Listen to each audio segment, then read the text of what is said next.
Hello बच्चों, कैसे हो आप सब। आज सबसे इम्पोर्टेंट टॉपिक डिस्कस करेंगे क्लास 12 फिजिक्स में, कैपेसिटर। जैसा कि आप देख रहे हैं कैपेसिटर होता है क्या है। जिस प्रकार से एक बॉटल होता है पानी स्टोर करने के लिए, उसी प्रकार से एनर्जी को स्टोर करने के लिए एक डिवाइस यूज करते हैं जिसको हम कैपेसिटर कहते हैं। Capacitor is a device which is used to store charge as well as electrostatic energy is called capacitor. Capacitor का दूसरा नाम कंडेंसर भी होता है, जो सीलिंग फैन, जो फैंस में लगते हैं। सीलिंग फैन में आपने देखा होगा बैटरी के शेप पे एक लगा होता है। कंडेंसर जो होता है वो भी क्या करता है कि एज ए बैकअप काम करता है। जब सप्लाई ऑन होती है तो उस समय एज ए बैकअप काम करता है कि वो स्पीड को मेंटेन रखता है, कांस्टेंट रखता है, या स्पीड अगर स्लो हो जाता है सीलिंग फैंस का तो आप हम कंडेंसर यूज करते हैं।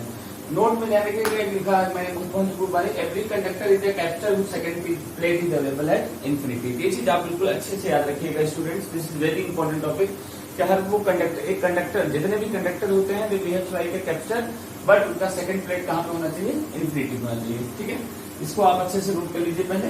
ओके, उसके बाद हम लोग ये देखेंगे कैपेसिटर। जैसे मान लीजिए कैपेसिटर में एक पॉइंट और आता है, उसे बोलते हैं कैपेसिटेंस। क्या बोलते हैं? कैपेसिटेंस। कैपेसिटेंस, कैपेसिटेंस जो होता है ये उसकी वैल्यू होती है कैपेसिटर की। कैपेसिटी जो भी है उसके अंदर जो उसकी जो वैल्यू आ रही है, जैसे मान लीजिए बॉटल है, वो बॉटल हो गया, बॉटल के अंदर कितना पानी आ रहा है, कितने लीटर का, उसकी उसी प्रकार क्षमता जो होती है कैपेसिटेंस की। कैपेसिटर डिवाइस होगी, कैपेसिटेंस की वैल्यू होगी। कैपेसिटेंस में बोला गया है कि अगर कोई इंसुलेटेड मेटालिक प्लेट है, जैसे मान लीजिए ऐसे, ये है आपका insulated metallic conductor, insulated metallic conductor है। ठीक है, और मान लीजिए कि इस पे आप प्लस क्यू चार्ज दिया आपने, जो भी अमाउंट चार्ज दिया जा रहा है जिस रेशियो में, उसी रेशियो में राइज होता है इसका पोटेंशियल। मतलब charge given to the conductor is directly proportional to the rise in potential of that conductor. तो आप यहाँ पे लिख सकते हैं चार्ज, ध्यान रखिएगा, given to the conductor, given to the conductor is directly proportional to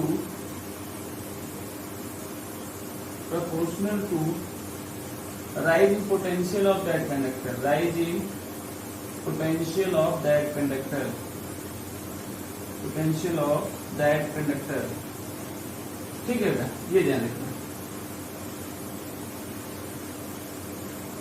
charge is given to the conductor directly proportional to the rise in potential of that conductor. तो इसका मतलब ये होगा प्यारे बच्चों कि जितना जिस अमाउंट में चार्ज इधर बढ़ाते जाएंगे, पोटेंशियल उसी रेशियो में बढ़ता जाएगा। ठीक है, तो आप लिख सकते हो that is charge given is directly proportional to rise in potential V. This implies that the proportional sign हटा एक कांस्टेंट आया है यहाँ पे सी सी बी, या आप ये लिख सकते हो रिजल्ट सी बराबर हो जाएगा हमारा क्यू बाई बी। ये जो C है प्रोपोर्शनलिटी कांस्टेंट, इसे बोलते हैं कैपेसिटेंस ऑफ द कैपेसिटर। या कह सकते हैं C को कहते हैं कैपेसिटेंस ऑफ द कैपेसिटर। ठीक है, ये चीज ध्यान रखिए, this is very important topic, इसको नोट कर लो बच्चों पहले अच्छे से।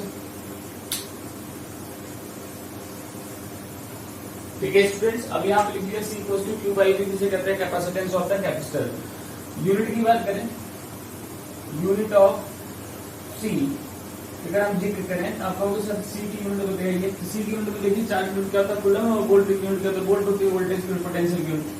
तो अगर हम देखें सी इक्वल्स टू क्या लिख सकते हैं, 1 coulomb over 1 volt, that is 1 coulomb per volt. इस 1 कूलम वोल्ट को एक नाम से जाना जाता है 1 farad, this is called farad. इसको कैपिटल एफ से रिप्रेजेंट करते हैं, लिखा जाता है SI unit of capacitance,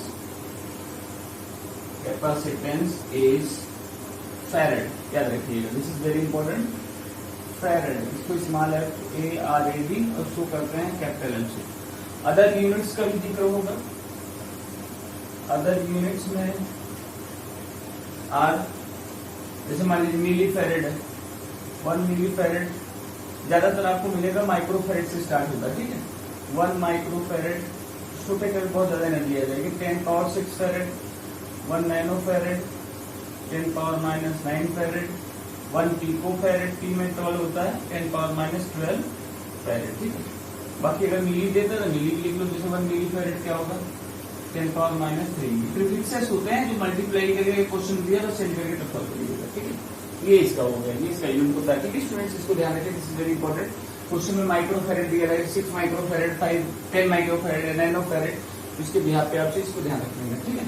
micro फेरेड, nano फेरेड और पिको फेरेड, ठीक। उसके बाद स्टूडेंट देखिए जो सबसे इंपॉर्टेंट पॉइंट आएगा वो हम देखेंगे इसके यूनिट के बारे में। यूनिट की बात करते हैं। यूनिट में ये चीजें तो हो गई, उसके साथ साथ इसका सिंबल देखोगे कैपेसिटर को दो पैरेलल प्लेट के थ्रू शो किया जाता है, ऐसे शो किया जाता है, ठीक है। एक प्लेट में मान लेते हैं कोई प्लस चार्ज है, उसकी करस्पॉन्डिंग कोई माइनस चार्ज है, दिखाई नहीं जाता, तो generally this is the symbol of parallel plate capacitor. एक प्लेट का सिंबल हो जाता है। अगर एक ऐसे एक और होता है, ये तो सिंबल हो गई। अगर यहाँ मान लीजिए वेरिएबल कैपेसिटर है, वेरिएबल कैपेसिटर जिसकी वैल्यू चेंज हो रही है समय के साथ साथ कैपेसिटर, उस केस में क्या होता है सिंबल ऐसे देते हैं। वेरिएबल कैपेसिटर के केस में ऐसे बना रहेगा, प्लेटें पैरेलल रहेंगी इस टाइप से, ये इसके पोर्ट होगा जहां से कनेक्ट करेंगे, इसमें कुछ ऐसे एरो टाइप बना देते हैं, ये वेरिएबल हो जाता है, ठीक है। ये वेरिएबल कैपेसिटर फिलहाल ध्यान रखिएगा, कैपेसिटर को इससे रिप्रेजेंट करेंगे, this is the important concept, ठीक है। ओके, इसको आप बहुत अच्छे से याद रखिएगा। अब उसके बाद कुछ बुकों में स्फेरिकल कैपेसिटर की भी चर्चा हुई है। स्फेरिकल कैपेसिटर के बारे में आपको बता दें, इसको आप नोट कर लीजिए। स्फेरिकल कैपेसिटर ये होता है बहुत बेसिक है, कंपटीशन में भी है, थोड़ा बहुत जानते रहना, अगर ऐसा आता है अदरवाइज जिससे ज्यादा रहता है तुम्हारे पैरेलल प्लेट कैपेसिटर से स्टार्टिंग है, बट थोड़ा सा बता दे रहे हैं। अगर स्फेरिकल कैपेसिटर की बात करें, स्फेरिकल कैपेसिटर, इसमें करना कुछ नहीं है। इसमें जैसे मेटल सरफेस होता है, मेटल सरफेस को आपको ऑलरेडी बता रखा हूँ, चार्ज कहाँ पे पाया जाता है, बिल्कुल आउटर सरफेस, एकदम सिर पे चढ़ जाएगा ऐसे चार्ज, यहाँ पे पाया गया।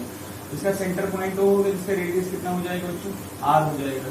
तो आप कहूंगा मैं कि इस चार्ज की वजह से मान लीजिए पॉइंट ओ पे, मान लीजिए सभी चार्ज कहाँ, इस सरफेस पे जब पोटेंशियल अगर हम निकलवाएं एट द सरफेस, अब यहाँ से आप कहोगे सर फील्ड लाइंस क्या निकलेंगी, अवे जाएंगी, फील्ड लाइंस तो अवे निकलेंगी ना, like this, because electric field lines are moving away, ठीक है। ये तो ऑलरेडी आपको पता है, इसमें कोई दिक्कत समझाने की कोई आवश्यकता नहीं, सब आपको पता है भाई, ऐसे निकल लो। तो इनके वजह से अगर फील्ड लाइन आ जाए तो पोटेंशियल लिखेंगे, इलेक्ट्रिक पोटेंशियल, सीधे सीधे पोटेंशियल भी कितना होगा बताओ, 1/4πε0। मान लो इसके दिया गया जो चार्ज है वो क्यू है, तो क्या लिखोगे, Q/R। अब आपने अभी अभी पढ़ा है, देयरफॉर कैपेसिटेंस का फार्मूला क्या हो जाएगा, Q/V। अगर आप सही से इस वैल्यू को रखते हैं, Q/होल क्या हो जाएगा, Q/4πε0R, क्यू में क्यू को मारा, उसी बराबर कितना आ जाएगा 4πε0R। ये देखिए कैपेसिटेंस का फार्मूला आ जाएगा, ठीक है। अब यहाँ से देख के लग रहा है कि 4πε0 तो कांस्टेंट है, तो जो स्फेरिकल कैपेसिटर की जो कैपेसिटेंस होता है that is directly proportional to their radius. अब इससे ये भी एक चीज ध्यान रखिएगा, जितना बड़ा रेडियस होगा उतना ज्यादा कैपेसिटेंस होगा। अब ऑब्वियसली बात है, कोई स्फेरिकल बॉल है, मान लो कोई 10 सेंटीमीटर रेडियस है, कोई 20 सेंटीमीटर, जितना ज्यादा होगा उतना ज्यादा उसकी वॉल्यूम बढ़ता जाएगा, वॉल्यूम जितना बढ़ेगा उतना ज्यादा वो एनर्जी स्टोर कर सकता है, ठीक है। This is one of the most important concept बेटा, इसको आप अच्छे से तैयार रखिए। उसके बाद हम लोग नेक्स्ट लेक्चर में पैरेलल प्लेट के बारे में डिस्कस करेंगे, ठीक है। लेक्चर वीडियो बहुत छोटा है, इसको आराम से बेसिक लेवल पे समझते रहिए, जिससे आपको आगे में बताएं और इजीली समझ में आए, ठीक है। Thank you.